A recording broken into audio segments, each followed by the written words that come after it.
Inilah Injil suci menurut Lukas. Ketika Yesus mengajar orang banyak, salah seorang dari orang banyak itu berkata kepadanya, "Guru, katakanlah kepada saudaraku supaya ia berbagi warisan dengan aku." Tetapi Yesus berkata kepadanya, "Saudara, siapakah yang telah mengangkat aku menjadi hakim atau penengah bagimu?" Kata Yesus kepada orang banyak itu, "Berjaga-jagalah dan waspadalah terhadap segala ketamakan. Sebab walaupun seorang berlimpah-limpah hartanya, hidupnya tidaklah tergantung dari kekayaannya itu." Kemudian Yesus mengatakan kepada mereka perumpamaan berikut. Ada seorang kaya, tanahnya berlimpah hasilnya. Ia bertanya dalam hatinya, "Apakah yang harus kuperbuat? Sebab aku tidak mempunyai tempat untuk menyimpan segala hasil tanahku." Lalu katanya, "Inilah yang akan kuperbuat. Aku akan merombak lumbung-lumbungku, lalu mendirikan yang lebih besar, dan aku akan menyimpan di dalamnya segala gandum serta barang-barangku. Sesudah itu aku akan berkata kepada jiwaku, 'Jiwaku, ada padamu banyak barang, tertimbun untuk bertahun-tahun lamanya. Beristirahatlah, makanlah, minumlah, dan bersenang-senanglah.' Tetapi Allah bersabda kepadanya, 'Hai orang bodoh, pada malam ini juga jiwamu akan diambil daripadamu. Bagi siapakah nanti apa yang telah kau sediakan itu?' Demikianlah jadinya dengan orang yang menimbun harta bagi dirinya sendiri, tetapi ia tidak kaya di hadapan Allah." Demikianlah sabda Tuhan. Saudara-saudari yang terkasih, salah satu kerinduan yang dirasakan setiap orang adalah hasrat untuk mendapatkan rasa aman. Apabila kita melihat ke masa depan dan melihat usia tua yang sedang mendatangi dengan langkah dan derap yang tetap sebagai suatu keniscayaan, dan takut barangkali tidak akan ada keamanan untuk hari tua kita, ini sungguh merupakan pikiran yang sangat menakutkan.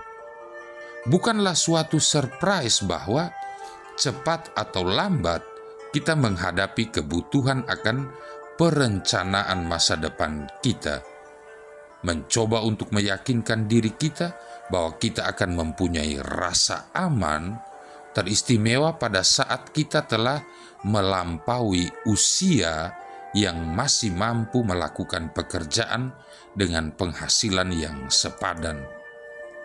Yesus memahami sekali kerinduan kita manusia akan rasa aman, dan dalam perumpamaan orang kaya yang bodoh, ia ingin menempatkan kerinduan kita itu dalam perspektif yang layak dan pantas.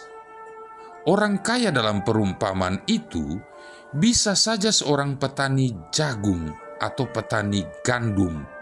Dapat saja orang kaya ini adalah pengusaha kaya di mana saja, termasuk di negara kita tercinta Indonesia.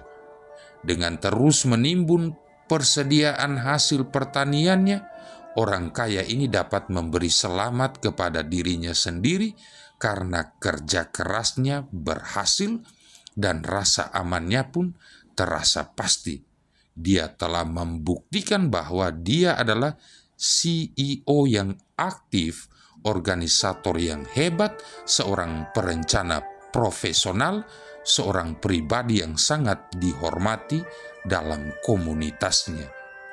Tetapi Allah menyebutnya sebagai seorang bodoh. sekali lagi bodoh. Saudara-saudari yang terkasih, apakah sebenarnya yang dilakukan oleh orang kaya itu? Tidak ada tanda-tanda bahwa dirinya adalah seorang yang tidak jujur, atau dia telah menipu orang lain, atau memperlakukan orang lain dengan tidak adil. Jadi, apakah kesalahan orang kaya ini?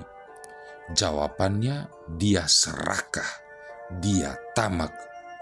Sebelum mengajar dengan menggunakan perumpamaan ini, Yesus telah mengingatkan para pendengarnya, berjaga-jagalah dan waspadalah terhadap segala ketamakan, sebab walaupun seorang berlimpah-limpah hartanya, hidupnya tidaklah tergantung pada kekayaannya itu. Ketamakan menggiring seseorang untuk menggantungkan diri sepenuhnya pada kepemilikan material guna mendapatkan rasa aman bagi dirinya. Inilah kesalahan dari self-made man yang mengira bahwa dirinya lah yang mengendalikan masa depannya.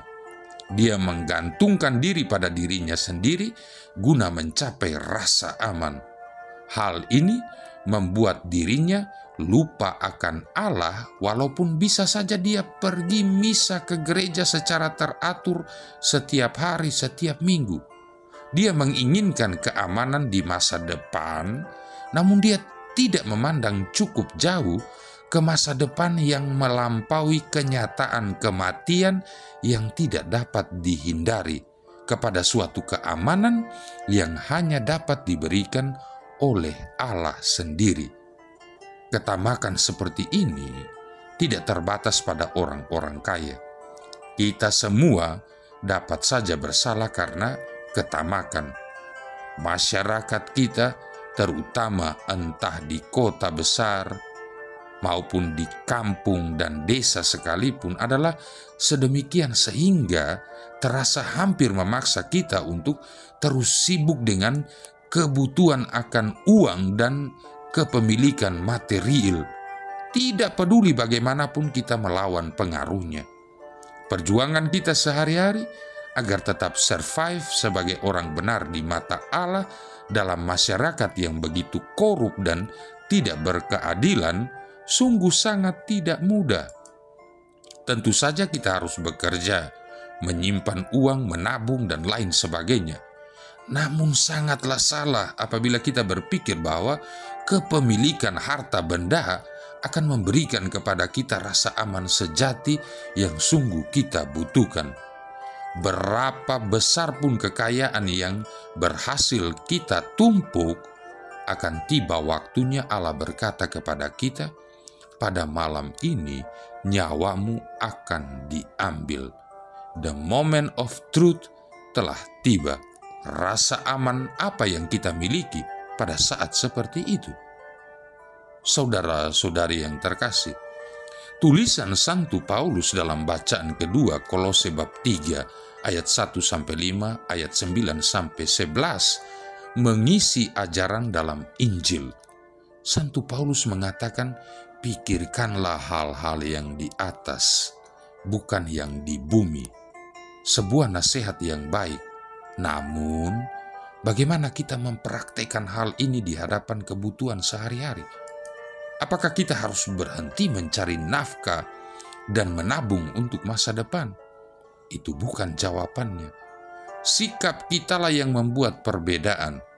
Ingatlah bahwa orang kaya dalam perumpamaan itu sama sekali telah melupakan Allah dan makna sesungguhnya dari kehidupan.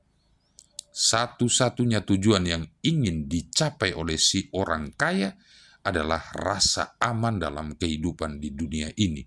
Dia tidak melihat cukup jauh ke masa depan untuk rasa amannya, yaitu kehidupan kekal.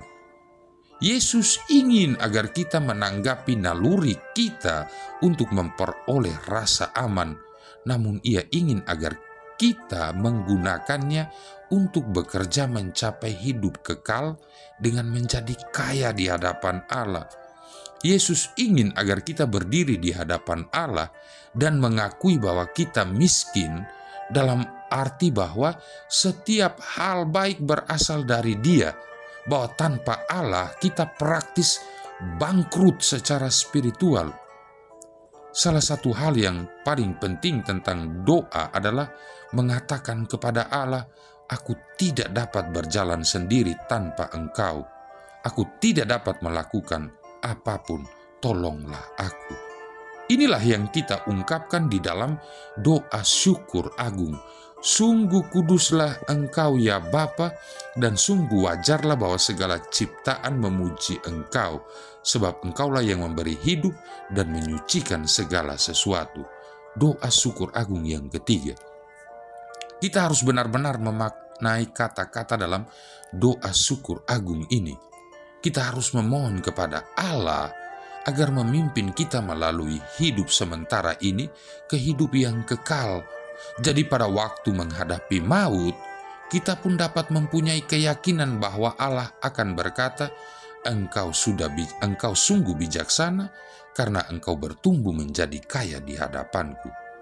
Inilah yang dinamakan keamanan kekal abadi. Saudara-saudari yang terkasih, Allah di dalam kitab suci telah merancang hukum tabur tuai dengan hasil berlipat ganda bagi mereka yang bekerja dengan penuh kesabaran dan ketekunan.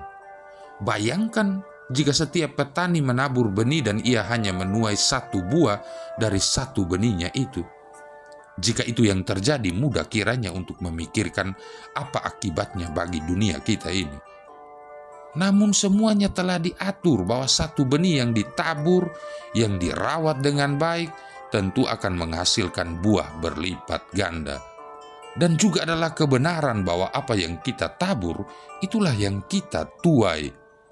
Jika kita menanam mentimun, sudah barang tentu kita tidak akan menuai pisang. Jika ingin menuai jeruk, maka harus menanam jeruk. Inilah hukum hidup yang telah ditentukan bagi kita manusia. Hanya saja bahwa dalam kehidupan sehari-hari, kita manusia justru menginginkan yang lebih. Kita manusia tidak puas dengan apa yang ada, apa yang dimiliki, yang sesuai dengan kondisi. Tanpa usaha dan kerja keras, kita manusia ingin hidup berkelimpahan. Keinginan manusia yang tak terbatas ini membuat kita terseret masuk dalam arus materialisme hedonisme yang berpadu teguh dalam mentalitas konsumerisme dan gaya hidup keeping up with them. Jadinya kebahagiaan diukur dengan seberapa jumlah harta yang dimiliki. Kita manusia terpola dengan keinginan dapatkan semua, rebut semua, dan simpan semua materi. Hidup kita manusia pun akhirnya seharga jumlah uang. Karena itu pikiran dan tenaga hanya diperuntukkan bagi nikmat dan senang materi. Kecintaan kita pada harta materi inilah yang mengakibatkan kita manusia mengabdikan hidup hanya untuk mamon atau harta materi. Kita manusia lupa harta kita yang sejati, yakni Tuhan. Kita manusia meminggirkan Tuhan dan menciptakan sesembahan baru, yakni mamon. Kita manusia lupa kalau kita sebenarnya sedang membunuh kebahagiaan kita dengan sesembahan baru itu. Ingatlah, mengafirmasi mamon sama dengan menegasi Allah. Saudara-saudari yang terkasih, kita manusia mestinya sadar kalau tujuan siara hidup kita yang sesungguhnya adalah mengumpulkan harta surgawi. Harta dunia jika dipahami baik, sebenarnya adalah sarana untuk mengumpulkan harta surgawi. Maka benarlah kata-kata ini. Apa yang dapat dibeli dengan uang? Dengan uang dapat dibeli tempat tidur, bukan tidur. Dengan uang dapat dibeli makanan, bukan selera makan. Dengan uang dapat dibeli rumah, bukan rumah tangga. Dengan uang dapat dibeli kemewahan, bukan gaya hidup. Dengan uang dapat dibeli perhiasan, bukan kecantikan. Dengan uang dapat dibeli obat, bukan kesehatan. Dengan uang dapat dibeli buku, bukan hikmat. Dengan uang dapat dibeli hiburan, bukan kebahagiaan. Dengan uang dapat dibeli hiasan salib, bukan juru selamat. Dengan uang dapat dibeli bangku gereja, bukan surga. Apa yang tidak dapat dibeli dengan uang, Yesus memberikannya dengan cuma-cuma. Renungkanlah. Marilah berdoa. Allah Bapa kami yang Maha Tahu, Engkau melihat hari kemudian dan menyediakan segala sesuatu yang kami perlukan. Engkau mengenal kami masing-masing dan selalu memperhatikan serta melindungi kami. Kami mohon kebijaksanaan yang lebih luhur dari emas, harta yang takkan hancur oleh karat, mutiara berharga seperti yang disebut-sebut oleh Yesus Kristus Putra-Mu Tuhan kami, yang bersama dengan Dikau dalam persatuan Roh Kudus, hidup dan berkuasa, satu Allah sepanjang segala masa. Tuhan memberkati kita sekalian, Bapa, Putra, dan Roh Kudus.